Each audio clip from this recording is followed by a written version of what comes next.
2 années sans fête, justement, c'est un peu long. Je suppose que vous avez pas mal travaillé, non? Vous en avez profité pour ça. Alors oui, effectivement, 2 années, c'est un peu long. On a à chaque fois travaillé, lancé des projets, et puis à chaque fois, on a été arrêté pour les raisons que vous connaissez. Et donc, du coup, cette année, franchement, on a mis un petit peu les 2 pieds sur le frein. Et bien évidemment, on a attendu réellement d'avoir la sûreté de faire des fêtes. Et en fait, c'était fin février que je me suis retrouvé avec Pascal Riquena dans son bureau pour lancer les opérations et lancer en fait tous nos besoins pour ces fêtes et l'organisation de ces fêtes. Donc 4 mois, presque 5 mois d'organisation à tambour battant pour arriver à aujourd'hui. Pour mettre des fêtes en place. Ce que j'ai remarqué, c'est l'affiche cette année. Tu peux nous en parler un peu? Alors oui, l'affiche cette année, pour la première fois, on n'a pas fait de concours.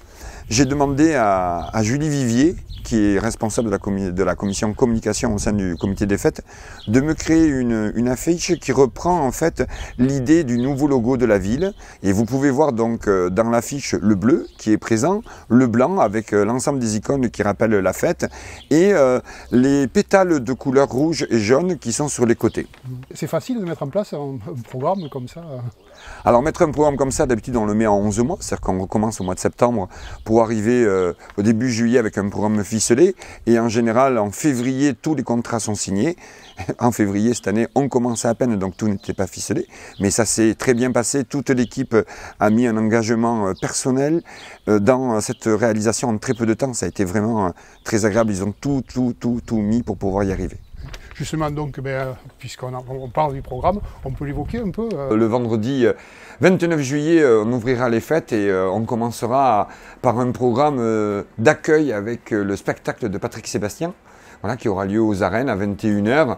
Un spectacle qu'on voulait à la fois vivant, plein d'énergie et je pense à la hauteur de nos fêtes avec Patrick Sébastien. Le programme de 2022 reprend en fait les grands thèmes de 2019. À Jetmo, d'abord la Tauromache avec les rendez-vous de Tauromache espagnole, la KPA qui aura lieu le samedi matin avec l'école de Richard Millian, les 2 noviadas, la piquée et la non piquée, réparties donc le samedi et le dimanche, où on renouvelle les 2 Ganaderias de 2019, Alma Serena et Monte Alto, et avec un choix et une volonté de la commission taurine d'avoir une présentation de taureaux fabuleuse telle qu'on l'avait eue en 2019. Et je peux vous dire qu'au regard de ce que nous avons vu, là très dernièrement, vous allez voir le bétail qui sera présenté dans nos arènes sera magnifique et les novilleros à l'intérieur ont déjà rempli ont eu déjà de très grands trophées depuis maintenant.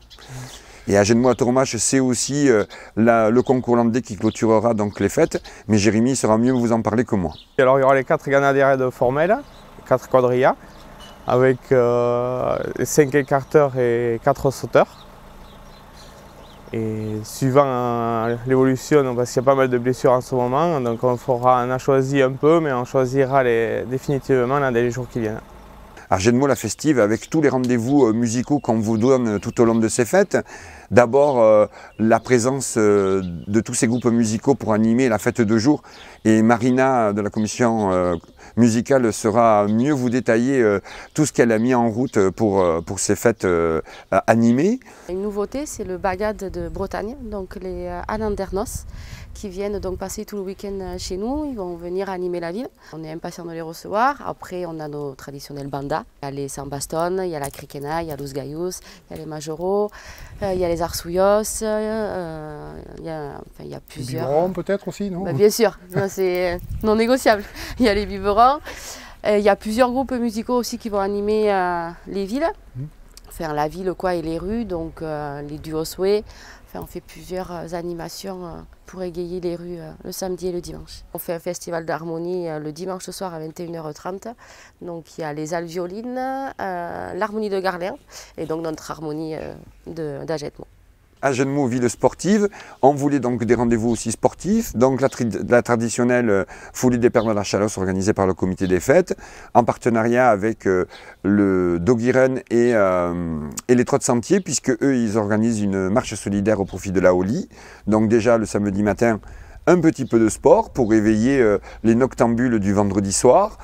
On a les rendez-vous traditionnels de la pétanque et du golf. Il y a à Jetmo aussi la conviviale, où on va se retrouver sous chapiteau du comité des fêtes pour des repas, mais aussi dans les restaurants, dans les associations sportives qui ont mis des chapiteaux avec des tables pour qu'on puisse se retrouver tous ensemble autour d'un bon plateau repas. Et puis la conviviale, c'est aussi les comptoirs, toutes les peñas, tous les bars, la buvette du comité des fêtes où on va se retrouver, où on va repartager et retrouver ces moments conviviaux que nous avions en 2019. Et bien évidemment un jet de mots l'intemporel avec ces rendez-vous traditionnels qui sont la cavalcade. Il y a 7 chars de quartier, dont un char de la classe, et plus en plus le char de la Reine des Fêtes. Et donc un petit tracteur pour vendre les confettis, en début de cavalcade. Voilà, donc ça fait en tout 9 chars. Et le dimanche, on réserve une petite surprise. Bon, ça, on le garde pour nous. Le public va bien le voir. Mais bon, on est très heureux d'impliquer cette surprise. Mais je pense que les gens seront ravis aussi de la voir.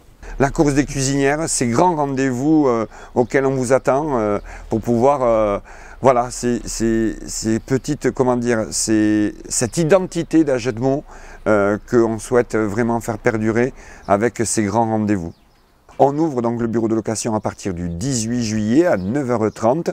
Vous pourrez donc acheter donc tous les billets qui sont donc de Patrick Sébastien, des Noviadas, du concours hollandais, de la course de cuisinière, du festival d'harmonie, et vous pouvez même acheter en avance les repas du comité des fêtes.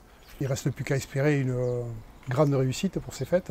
Alors, on a beaucoup d'espoir de toute manière avec toute l'énergie que nous avons mis. Ça ne peut que fonctionner.